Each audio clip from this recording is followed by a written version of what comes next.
afternoon, boys and girls, and welcome back to day 7 of reading and writing. Today we are going to continue paraphrasing sections from our book. This will help us add relevant information into our persuasive essays during our writing lessons. We need to know how to paraphrase because we cannot steal somebody's information and somebody's ideas from a book. We are going to watch this video on paraphrasing.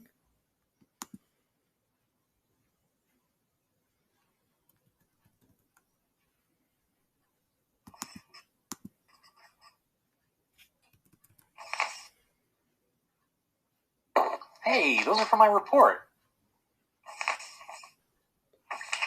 Dear Tim and Moby, what is paraphrasing and how do I do it and when? From Millie. Good question. Paraphrasing is when you take someone else's speech or writing and put it in your own words. Well, first of all, it's really useful for taking notes. It's way quicker to summarize a book or a lecture than it is to copy everything down. And when you put something into your own words, you'll be way more likely to remember it. You'll also understand it better. Then you can use what you've learned in your own writing. For written sources, there are a few steps to writing a good paraphrase.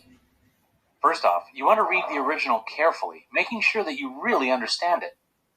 If there's a word you don't know, look it up. The Komodo dragon is the world's largest lizard, measuring over 10 feet from snout to tail. It lives only on 6 islands in the Indonesian archipelago.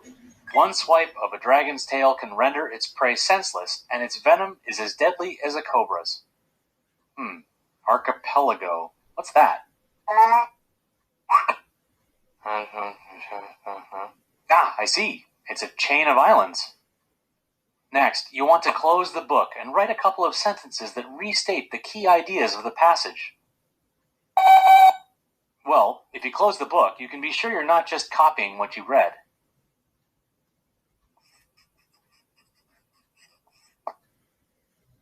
When you're finished, open the book back up and check your paraphrase against the original to make sure you have all the key information. Oops. You can't copy words or phrases that are unique to the text that you're paraphrasing. Measuring over 10 feet from snout to tail is exactly what's written in the encyclopedia, and it's something I probably wouldn't have said myself. So I'm going to rephrase it.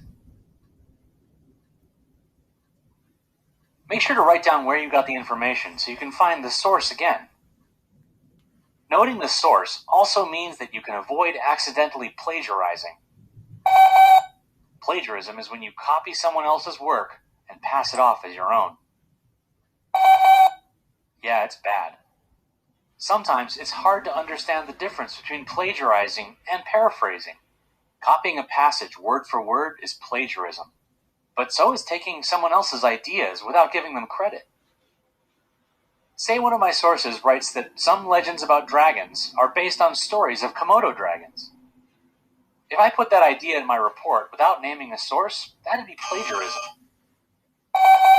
Well, because otherwise it sounds like I came up with the idea myself. Even if I paraphrased the wording, it was based on someone else's creative idea. So I have to make it clear that the original work was theirs.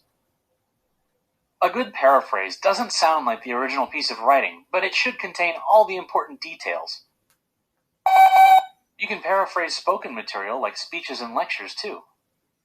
Listen closely, write down key phrases and important ideas, and then try to put the main message into your own words. Take this clip from Martin Luther King's I Have a Dream speech. One day right there in Alabama, little black boys and black girls will be able to join hands with little white boys and white girls as sisters and brothers. I have a dream today. Now, how would you sum up what he said?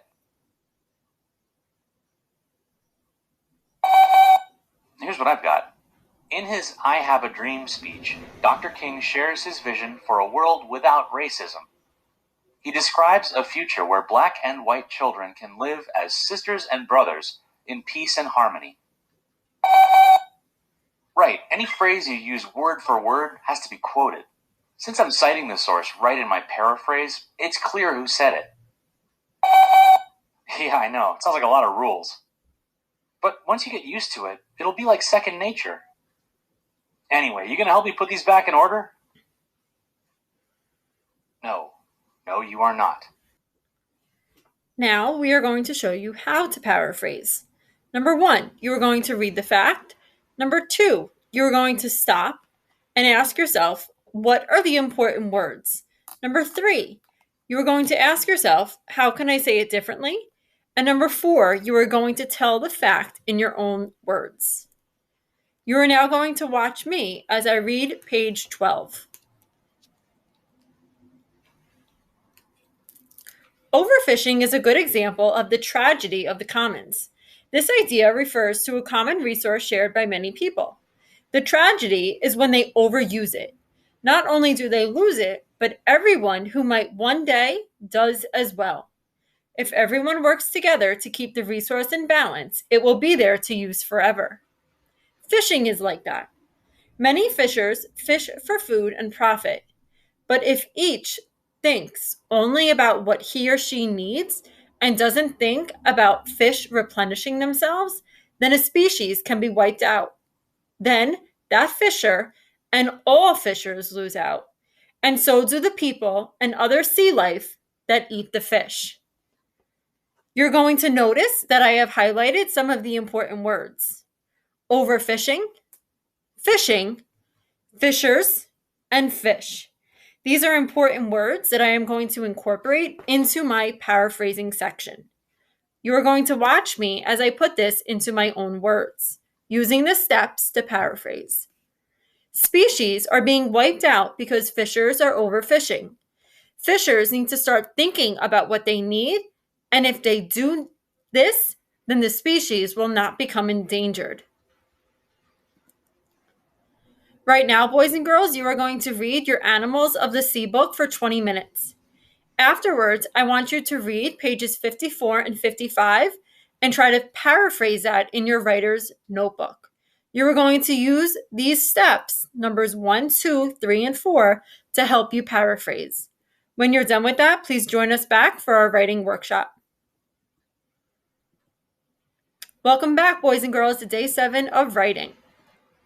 Today, we are going to practice quoting from the text. And just like paraphrasing, it's very important that we quote from the text so that we do not steal or copy another author's ideas and words.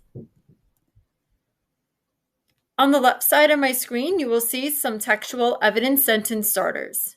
Number 1, on page blank, it said. Number 2, the author wrote. Number 3, the graphic showed. And there are a lot of amazing graphics in this book that we can use to cite our evidence. Number 4, an example is. Number 5, in the text it said. And number 6, I know because. Right now, you are going to watch me as I read pages 44 and 45.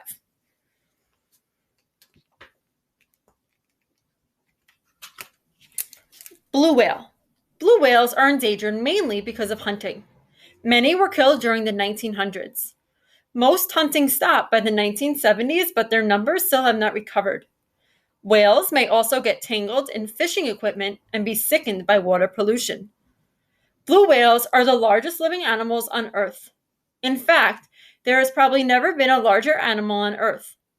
Blue whales are long, slender, and colored in different shades of gray and blue.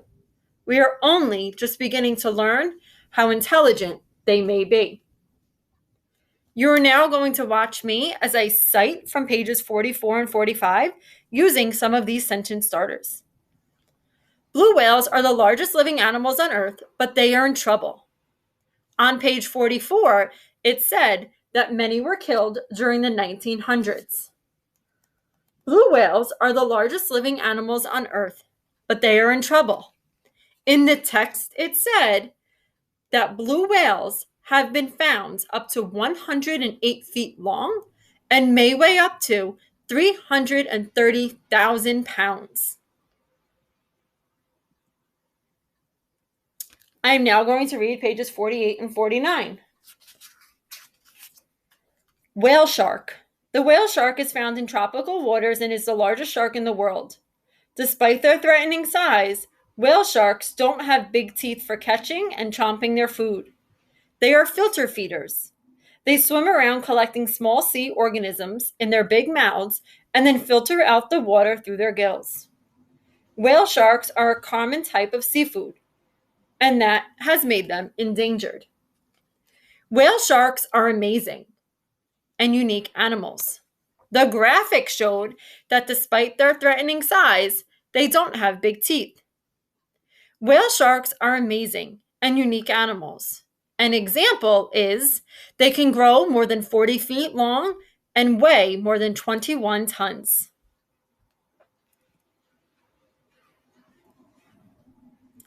Boys and girls, you are going to read pages 52 and 53, and you are going to try using 2 sentence starters to describe great white sharks.